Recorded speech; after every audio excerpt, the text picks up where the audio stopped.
The assassination attempt comes at a time when public officials are facing an unprecedented number of threats. ABC 7 News reporter Stephanie Sierra is digging into the safety of our local federal officials in light of what happened in Pennsylvania over the weekend. She's in the newsroom for us. Steph. Yes, Dan, we're specifically looking into current and past protocol that's been called into question when it comes to protecting our Bay Area congressional delegation. Now, it's no question we're living in a different political climate, and former federal agents tell us staffing shortages are part of the problem. Look what happened. In the wake of the assassination attempt on former President Donald Trump, new questions are being raised about security oversights impacting elected leaders across the country.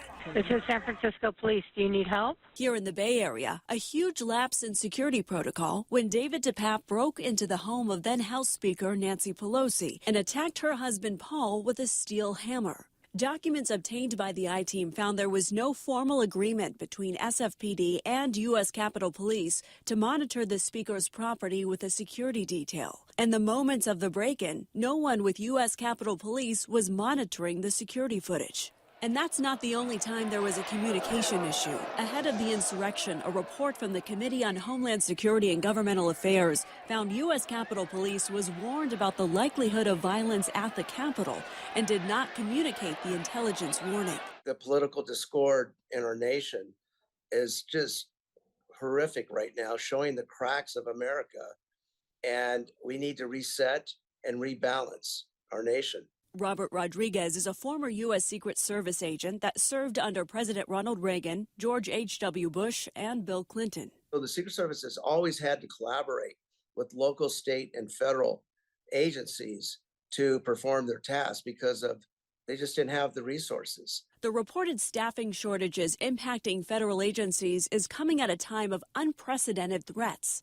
In 2018, U.S. Capitol Police was investigating more than 5,200 direct threats to members of Congress and their staff on both sides of the aisle. That jumped in 2020, 2022, and again in 2023, with more than 8,000 threat-related cases. We've had differences of opinion in our whole country, and that's called a democracy.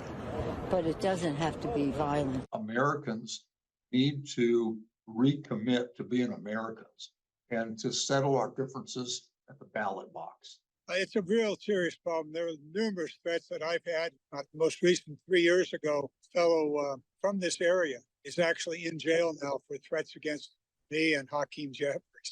According to the U.S. Department of State, the political threat climate has been heavily influenced by extremist groups and disinformation. In recent years, members of Congress are now able to use funds out of their campaigns and budgets toward home security and personal security. We have the same opportunity for our office security as well. Now, U.S. Capitol Police also launched a new initiative last August to add special agents to further protect Congress.